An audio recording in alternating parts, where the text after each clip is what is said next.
নমস্কার বন্ধুরা, সবাইকে শুভ সকালের অনেক অনেক শুভেচ্ছা। তোমাদের পছন্দের ধারাবাহিক শুভ বিবাহের আজকের পর্বের রিভিউ নিয়ে আমি পৌঁছে গেছি তোমাদের সামনে। বাংলা সিরিয়াল সমাচারে তোমাদের সবাইকে স্বাগত জানিয়ে আজকের পর্বের রিভিউ আমি শুরু করছি। ডলি তো পরিষ্কার জানিয়ে দিয়েছে, আমি বিয়ে করব না, কিছুতেই এই ছেলেকে বিয়ে করব না, আর আমি নিজেকে কিছুতেই কারোর জন্য বদলাতে পারবো না।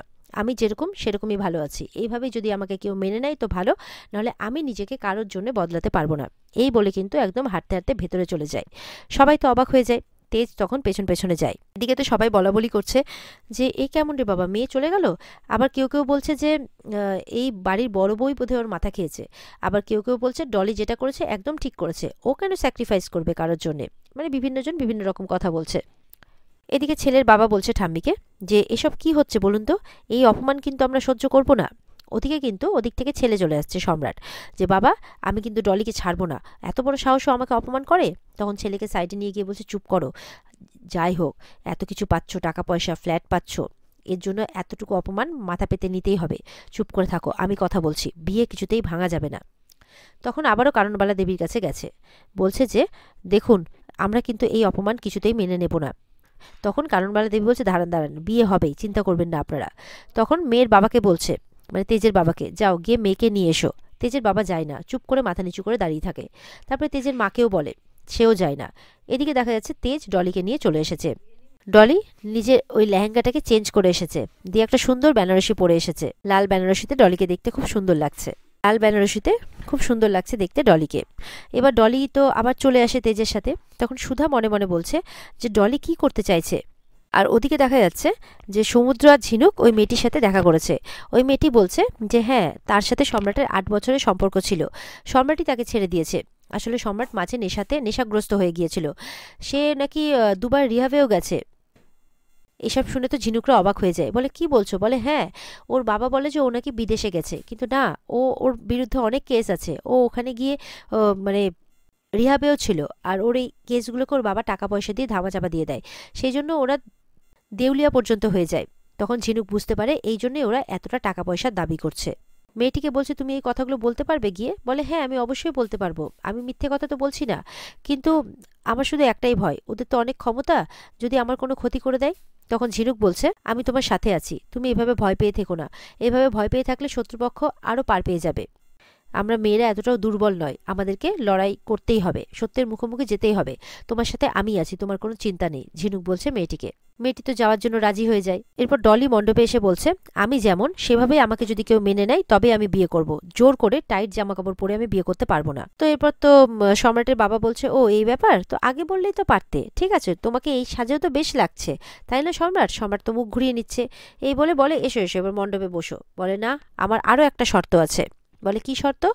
বলছে যে আমার বাড়ি থেকে উপহার হিসেবে কোনো পণ আপনাদের দেওয়া হবে না, কোনো টাকা, কোনো গয়নাগাটি, কোনো গাড়ি, কিচ্ছু নয়। তখন এটা শুনে তো ঠাম্মি অবাক হয়, বলে ডলি এসবের কথা জানলো কি করে, তাহলে কি সুধা বলেছে। আর এই কথা শুনে কিন্তু সম্রাটের বাবার মুখ চুপ হয়ে যায়। বলে আবার আমার বাবা মা আমাকে পড়াশোনা শিখিয়েছে, লেখাপড়া করিয়েছে, মানুষ করেছে, এটাই কি যথেষ্ট নয়। বলছে আমার বাবা মারা দিনরাত কষ্ট করে এই টাকাটা সঞ্চয় করেছে, আর এই টাকাটা এইভাবে আমাকে উপহার হিসেবে পণ দিতে পারবো না আমি। জোসনা বলছে সুধাকে, দেখেছো সুধা, আজকে তোমার ছোঁয়ায়, তোমার সাহসের জন্য এই বাড়ির মেয়েরা নিজেদের জন্য লড়াই করতে শিখেছে। এদিকে ডলির মাও খুব খুশি যে এতদিনে মেয়েটা অন্তত নিজের জন্য কথা বলতে পেরেছে। যেই কথা আমি মাকে বলতে পারিনি সেই কথা তুই বললি। ডলির বাবা বলছে, তুই বলছে বাবা আমি কি এতটাই খারাপ যে এত কিছু দিয়ে আমাকে বিদায় করতে হচ্ছে। বলে না মা, তুই তো আমার বাড়ির লক্ষ্মী, তুই আমাদের সোনার টুকরো মেয়ে। ডলির মা বলছে তুই যেমন, তুই তাতেই সবার সেরা। এবার তো সবার মধ্যে বলাবলি হচ্ছে, এরা পণ চেয়েছে, পণ দেওয়া নেওয়া দুটোই তো আইনত অপরাধ। পাত্রপক্ষ বলছে না না, কিসের পণ, পণ তো আইনত অপরাধ, আমরা তো কোনো কিছু দাবি করিনি। এখানে উনি ওনার নাতনিকে, মানে কাননবালা দেবী ওনার নাতনিকে ভালোবেসে কিছু উপহার দিচ্ছেন, ব্যাস এইটুকুটাই। বলছে তা এতে এত কথা কিসের। সুধা বলছে একদমই তাই, বেশি কিছু চাই না, শুধু মেয়েকে সুন্দর করে সাজিয়ে গুছিয়ে দেবে, যাতে লোকেরা দেখে প্রশংসা করে, বাকি সব তো মেয়েরই থাকবে, কি তাই তো গাঙ্গুলি বাবু। সুধা বলছে আপনাদের মতো ভদ্রলোক পাত্রপক্ষ, মানে পাত্রী দেখার সময় এই সব কথা খুব ভালোভাবে জানিয়ে দেন, তাই না। এমনকি সেই উপহারের মধ্যে ভারী ভারী গয়না, লাক্সারি কার, ফ্ল্যাট সব কিছু থাকে, আর শেষে বলা হয় সব তো মেয়েরই থাকবে। এছাড়া খাট, বিছানা, আলমারি, এসি, ফ্রিজ সব তো থাকবেই। বলছে একটা মেয়ে শ্বশুরবাড়ি থেকে ভালোবাসাটুকু চায়, তাদেরকে আপন করতে চায়। এখনও সমাজের এরকম অনেক মেয়েরাই আছে যারা শ্বশুরবাড়িতে মূল্যায়ন পায় এইটা দেখে যে সে বাপের বাড়ি থেকে কি আনতে পেরেছে। বলছে শ্বশুরবাড়িতে ব্যাগ বাপের বাড়ি থেকে ব্যাগ ভর্তি করে সে কত জিনিস আনতে পেরেছে তার উপরে। কিন্তু কেন কেন এরকমটা হবে প্রশ্ন করছে সুধা। সুধা বলছে যেই ছেলের নিজের পায়ে দাঁড়ানোর ক্ষমতা নেই, বাড়ির লক্ষ্মীকে অন্যের বাড়ি থেকে আনা লক্ষ্মীকে নিজের বাড়ির লক্ষ্মী হিসেবে সম্মান দেওয়ার ক্ষমতা নেই, সেই সমস্ত ছেলেদের বিয়েতে বসার আগে অন্ততপক্ষে দুবার ভাবা উচিত। আর একটা ছেলে হয়ে জন্মে কি এমন রাজকার্য করেছে যে সে বিয়েতে বসলে তাকে এত কিছু দিতে হবে? কেউ কি তাকে কোনো প্রশ্ন করেছে এই বিষয়ে? ঠাম্মি মনে মনে বলছে সুধা কথাগুলো ঠিকই বলছে, কিন্তু আমাকে তো এই বাড়ির সম্মানটা বাঁচাতে হবে। তখন বলছে সুধাকে যে এগুলো তো সমাজের নিয়ম। সুধা বলছে সমাজের নিয়মটা তো এবার বদলাতে হবে, আর সেটা না হয় আমাদের বাড়ি থেকেই শুরু হোক। তেজ বলছে আমি সুধাকে সম্পূর্ণ সাপোর্ট করি। যাদের আমাদের বাড়ির মেয়েকেই পছন্দ নয়, শুধুমাত্র আমাদের বাড়ির টাকা পয়সা, গয়নাগাটি, গাড়ি বাড়ি এই সমস্ত কিছু দেখে মেয়েকে নিয়ে যেতে চাইছে, সেই বাড়িতে আমি আমার বোনকে পাঠাতে চাই না। ঠাম্মি বলছে এই যে আজকালকার ছেলে মেয়েরা কথায় কথায় আত্মসম্মান, স্বাধীনতা এগুলোর বুলিয়ে ওড়ায়। আমাদের সময় যদি আমরা এইসব করতাম তাহলে এই সংসারটা আজকে এরকম হতো না। মেয়েরা হচ্ছে মায়ের জাত, মেয়েদেরকে সব কিছু মানিয়ে গুছিয়ে নিতে হয়, সব কিছু সহ্য করে নিতে হয়, আর ভালোবাসাটাও আদায় করতে জানতে হয়। আমি জানি যে সেই শিক্ষাটা আমি আমার দিদিভাইকে দিয়েছি। পাত্রপক্ষ বলছে আপনার নাতনির শিক্ষার যা নমুনা দেখলাম সব তো মনে হচ্ছে আপনার বড় নাত বউয়েরই শেখানো। সুধা বলছে যে বিয়েটা করছে সে কি চায় সেটা সবার আগে জানা উচিত। পাত্রপক্ষ সম্রাটের বাবা বলছে উচিত অনুচিতের প্রশ্নটা কি জানো? যোগ্যতা। তখন সুধা রেগে গিয়ে বলছে আপনি ডলির যোগ্যতা নিয়ে প্রশ্ন তুলছেন? আপনার ছেলের কি যোগ্যতা আছে? বলছে দেখুন মাসিমা, আপনি বলেছিলেন বলে আমি এই বিয়েতে রাজি হয়েছিলাম, এখন এত অপমানের পর আমার এখানে থাকাটা আর মানায় না, তাই আপনি এবার বুঝে নিন আপনার নাতনির আপনি কি করবেন। এরপরে তো সম্রাটের বাবা নাটক করে সম্রাটকে বলছে চল চল বিয়ে হবে না, চল এখান থেকে চল। তো ঠাম্মি বলছে দাঁড়ান, বিয়ে হবে, আজই হবে, এক্ষুনি হবে, দেখি আমাকে কে বাধা দেয়। তেজ বলছে আমি বাধা দেব। তখন বলছে না, আমি কারো বাধা শুনবো না। তখন ডলিও বারণ করছে। সুধা বলছে যে না, আপনার মতো এরকম জোর করতে গিয়ে কত মেয়ের জীবন নষ্ট হয়ে গেছে আপনি জানেন। বলে তুমি বেশি কথা বলতে আসবে না, এজন্যই হয়তো তোমার প্রথম বিয়েটা টেকেনি। সুধা তো শুনে মনে কষ্ট পায়। ঠাম্মিকে বলছে ঠাম্মি এই কথাটা আপনি বলতে পারলেন, আপনি সব কিছু জানা সত্ত্বেও? ঠাম্মি মনে মনে বলছে এই বিয়েটা দেওয়ার জন্য আমাকে যদি পরিবারের সবাইকে কষ্ট দিতে হয় তাহলে আমাকে তাই দিতে হবে, কিন্তু পরিবারের সম্মান বাঁচাতে আমাকে এই বিয়েটা দিতেই হবে, মনে মনে বলছে ঠাম্মি। এদিকে তো ডলিকে জোর করে নিয়ে যাচ্ছে, ডলি কিছুতেই যাবে না বলছে। তখন সেখানে চলে আসে ঝিনুক, যে দাঁড়ান বলে। ঝিনুক বলছে এতক্ষণ তো আমাদের বাড়ির মেয়ের গুণাবলী যোগ্যতা নিয়ে অনেক প্রশ্ন করা হলো, তো এবার বিয়ের আগে হিটলার দাদি আপনি ছেলের যোগ্যতা গুণাবলী এগুলো বিচার করে দেখবেন না? তার লিস্ট নিয়ে তো আমি হাজির। সম্রাট বলছে কি হচ্ছে এসব? বলছে কিসের লিস্ট? বলছে সারপ্রাইজ, নতুন জামাই। তখন মেয়েটিকে নিয়ে চলে আসে, যাকে দেখে তো সম্রাট অবাক। মেয়েটিকে দেখে বলছে তুমি এখানে কি করছো? তখন ঝিনুক বলছে তোমার পোল খুলতে। বলছে এই মেয়েটির সাথে 8 বছরের সম্পর্ক ভেঙে সম্রাট আজকে এই বিয়ের পিড়িতে বসেছে। শুধু এটাই নয়, 2 বছর রিহাবে থেকেছে, বিদেশে ড্রাগস কেসে ফেসেছে, আর তাকে কোটি কোটি টাকা দিয়ে ছাড়িয়েছে তার বাবা, তাই তার বাবা আজকে দেউলিয়া। তাই তো তার বাবা একজন বড়লোক পাত্রী খুঁজছিলেন, যাতে নিজেদের অবস্থাটাকে একটু সামাল করতে পারেন আর কি।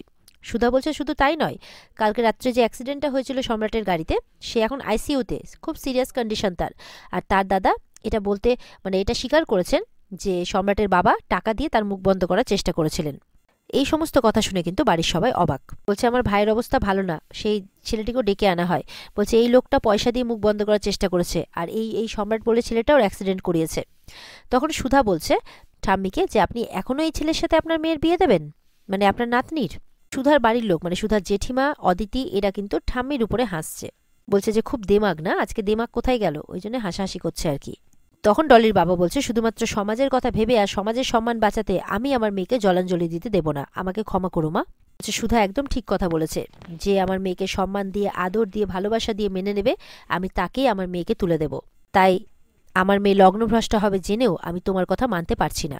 ডলির মা বলছে আমরা থাকতে কেউ তোর বিয়ে জোর করে দিতে পারবে না ডলি, চল আমার সঙ্গে।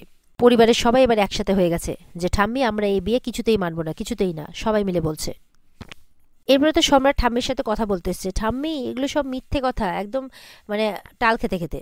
বলে কি আজকের দিনে তুমি নেশা করেছো? ঠাম্মি মেরেছে এক চর। তখন তো তেজরা বলছে আমি এই ছেলের সাথে আর বিয়ে দেব না।